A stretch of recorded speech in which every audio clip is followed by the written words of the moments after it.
있죠. 3장 19절로 24절 말씀이 되겠습니다.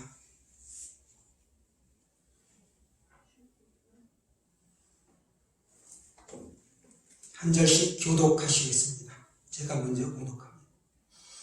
내 고초와 재난 곧 쑥과 담즙을 기억하소서.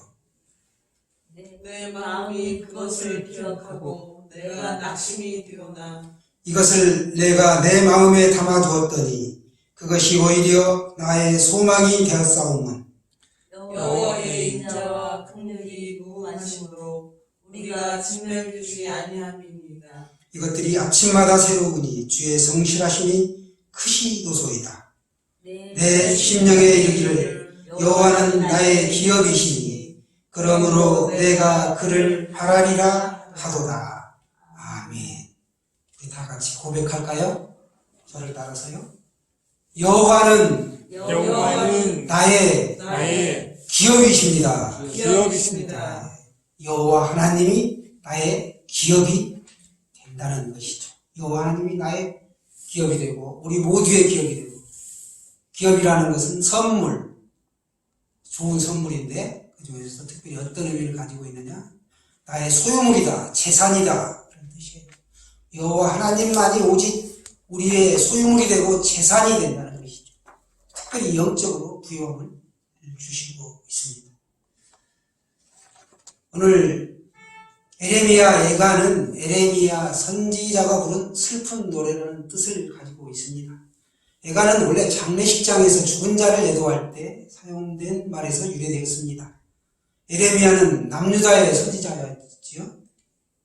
이스라엘 역사를 보면 주전 925년에 솔로몬 왕이 이제 죽습니다.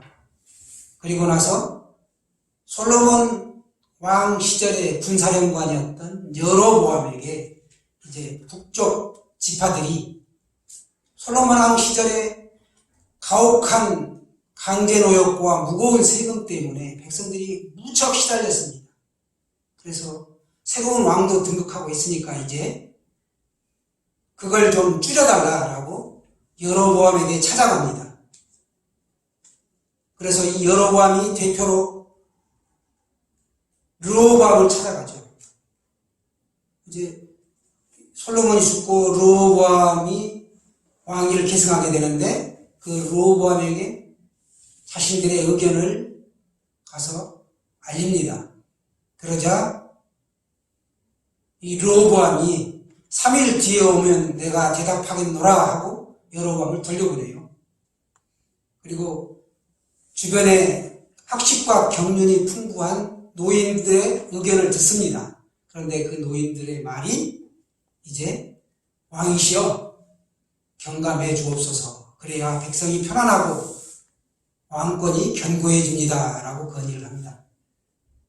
그리고 이 르호보암이 또 다른 층의 얘기를 듣는데 자신의 동무들인 젊은 참모들의 의견을 듣죠. 그 젊은 참모들은 뭐라고 얘기하는가 하면 전갈과 채찍으로 다스리소서. 즉 부왕인 솔로몬보다 더 강한 노역과 무거운 세금을 매겨서 백성을 다스려야 한다라고 건의를 합니다. 불행하게도 이 왕이 원로들의 말을 싹 무시하고 이제 젊은 동무들의 말을 따릅니다. 그렇게 되자 3일 후에 이 소식을 들은 여로보암이 이제 그 지지층들과 함께 백성들이 따로 나라를 세우게 됩니다. 이 무거운 세금과 학적에 견딜 수가 없었기에 10개의 지파를 가지고 나라를 세우는데 그게 바로 북이스라엘이 되는 것이죠. 그때가 이제 주전 925년, 그러니까 지금으로부터 정확하게는 2945년 전이니까 약 3000년 전이죠. 그때 북이스라엘이라는 나라가 세워지고 이스라엘이 다윗 통일왕국이 솔로몬을 거쳐서 르호보암 때 와가지고 두 쪽이 나는 것이죠. 우리 마치 대한민국이 남한과 북한으로 갈라지는 것처럼 북쪽에는 10개 지파가 북이스라엘이 건국됐고 남쪽에는 유다 지파와 베냐민 지파가 남유다라는 나라를 세우게 됩니다. 그리고 200년의 세월이 흐른 다음에 이 북이스라엘은 그 당시의 강대국인 아수르에 의하여 멸망당하죠. 그리고 또 100년이라는 세월이 흐릅니다. 그때 이제 누가 나오느냐? 오늘 에레미야라는 이 남유다의 선지자가 등장을 하게 됩니다. 이 선지자라는 건 저번에 한번 말씀드렸는데 하나님의 입이다. 즉 대변인 격으로 부천히 하나님의 말씀을 전합니다. 이 에레미야가. 그런데 백성들은 깊은 우상숭배에 빠져 있었기 때문에 점점 타락에 가기만 했습니다. 결국 주전 586년에 당시 초강대국이었던 바벨론의 느부갓네살이라는 그 왕에 의하여 이 멸망을 당하게 되죠. 하나님의 성전이 있는 예루살렘 도성은 아주 쑥대밭이 되고 말았습니다. 성은 함락되고 도성은 불탔고 또 성전 안에 있는 하나님의 성물들은 죄다 약탈을 당하게 되는 것입니다. 다 뺏깁니다. 이때 남유다의 마지막 왕이 20대 왕인 시드기야 왕인데 멸망 직전의 밤중에 호위망을 뚫고 도망가는 것까지는 성공을 하지요. 그런데 아라바 광야 쪽에서 도주하다가 여리고 평지에서 바벨론 군사들에게 그만 사로잡히고 말았습니다. 이 시드기야는 바벨론의 야전사령부가 있는 림나라는 지역에 이제 끌려가게 되죠. 거기서 자신의 사랑하는 두 아들의 죽임을 직접 목도합니다. 죽임당하는 걸 목도하게 되었고 또 정작 자신은 이 두 눈이 뽑힙니다. 그리고 이 쇠사슬에 매여서 이제 끌려가게 되죠. 그리고 감옥에서 여생을 마치게 됩니다. 이런 비참한 상황들을 에레미야 선지자는 40년 동안 지켜보게 됩니다. 선지자로 살면서 이 모든 과정, 나라 없는 백성의 서러움과 어떻게 왕들이 당했고 백성들이 어떻게 됐는지를 다 알았기에 평생 눈물을 흘린 겁니다. 그렇게 회개하고 돌아서라고 했지만 수많은 선지자를 보냈지만 안 들었잖아요. 우리도 마찬가지죠. 이스라엘 백성들이 그랬다는 거예요. 그 과정을 피눈물로 지켜보면서 울고 또 울고 했기 때문에 특별히 이 에레미야 선지자를 눈물의 선지자라고 합니다. 이 에레미야는 두 권의 책을 썼는데요. 에레미야서와 에레미야애가를 기록했습니다. 그런데 이 눈물의 선지자가 이런 모든 상황을 지켜보는 가운데 노래를 지어 불러요. 5편의 노래를 지어서 부릅니다. 그 5편의 노래를 모아놓은 것이 바로 에레미야애가가 되겠습니다. 오늘 말씀은 이렇게 시작되지요. 19절 말씀을 보시기 바랍니다. 내 고초와 재난 곧 쑥과 담즙을 기억하소서. 우리는 고초와 재난이라는 쑥과 담즙은 쓸기즙을 말합니다. 이 얼마나 씁니까? 이런 쓴 인생을 살아갈 수밖에 없다는 것이죠. 하나님의 백성임에도 하나님보다도 우리가 피조물을 사랑하고 돈을 더 사랑하고 그 마음에 하나님 두기를 싫어했기 때문에 이와 같은 일이 발생된 것입니다. 에레미야는 고통 가운데서 하나님을 바라보게 됩니다. 21절 말씀으로 이어지는데요. 이것을 내가 내 마음에 담아두었더니 그것이 오히려 나의 소망이 되었사오니. 아멘. 쑥과 담즙과 같은 고통과 재난이 그 재난을 내가 마음에 담아두었다. 이렇게 말합니다. 사람들은 이런 고난을 당하면 어떻게 됩니까? 잊기 위해서 잠자는 동안만큼이라도 잊어버리려고 수면제를 먹기도 하고 또 술을 마시기도 합니다. 그러나 에레미야는 그것들을 마음에 담아두었다라고 말합니다. 그랬더니 그게 어떻게 되었습니까? 쑥과 담즙의 고통과 괴로움이 이내 소망으로 바뀌었다. 그 소망은 하나님께서 주신 약속을 말씀하고 있습니다.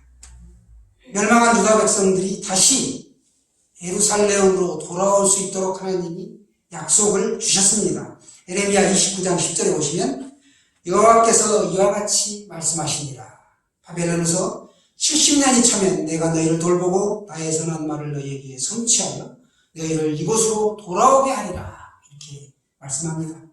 절망하는 백성들에게 하나님은 70년 후에는 내가 너희를 예루살렘으로 다시 돌아오게 하겠다라고 말씀하셨습니다. 이 소망을 붙잡은 것이죠. 오직 여호와 하나님만을 붙잡았습니다. 나라가 멸망한 성에서도 이 에레미야 선지자는 그렇게 본 것이죠. 22절 말씀 우리가 한번 다 같이 볼까요? 22절 말씀 시작. 여호와의 인자와 긍휼이 무궁하심으로 우리가 진멸되지 아니하리이다. 인자와 긍휼이 무궁하심으로 우리가 진멸되지 않는다. 이 말씀을 붙잡은 거예요. 반드시 진멸되지 않고 우리는 살아날 것이다. 이걸 믿었던 것이죠. 나라는 패망했지만 하나님의 그 약속의 말씀을, 신실하신 약속의 말씀을 믿었습니다.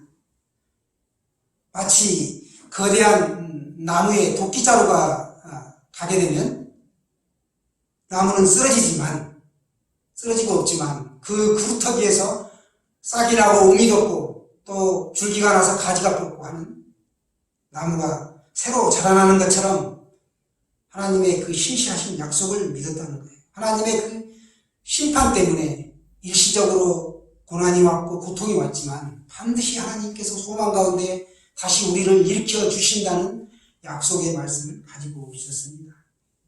에레미야는 하나님이 주시는 이 소망이 인자와 긍휼이 아침마다 새롭다. 이렇게 고백했습니다. 이제 그는 하나님의 마음을 살피고 고난을 통하여 하나님과 소통하게 된 것이죠.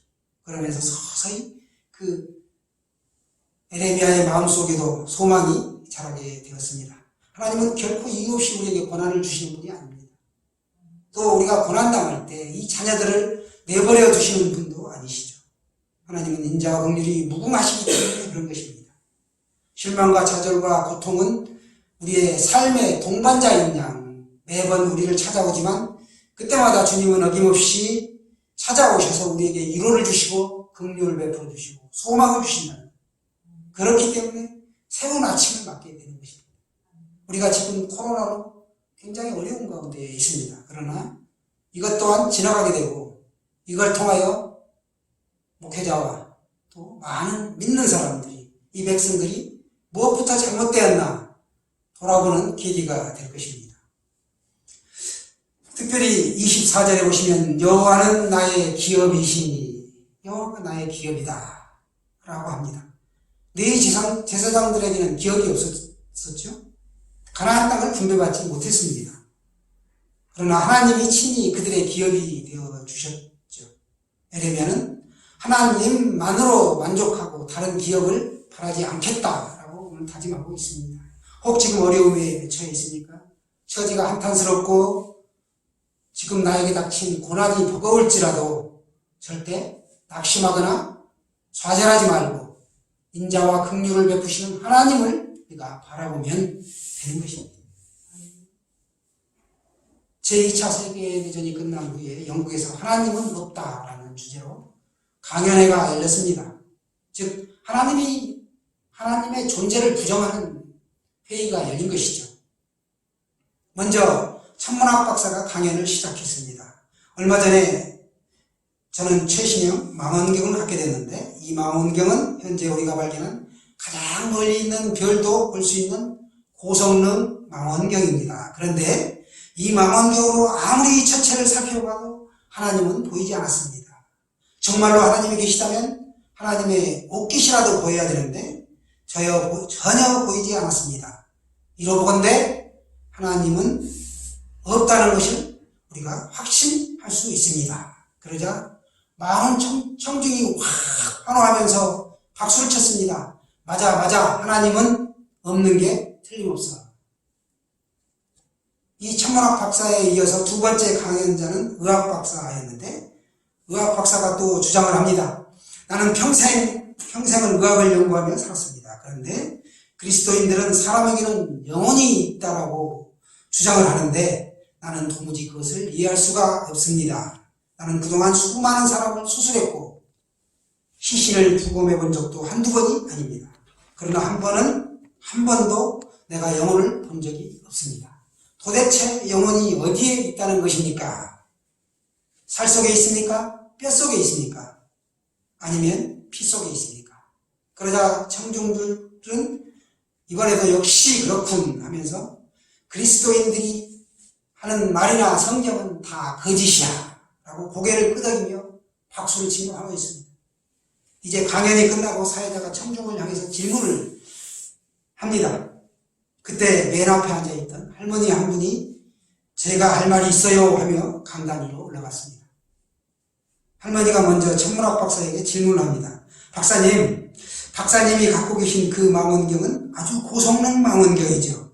그러자 예, 무엇이든 잘 보이지요. 그렇다면 바람도 보입니까? 라고 물었습니다. 바람은 보이지 않습니다.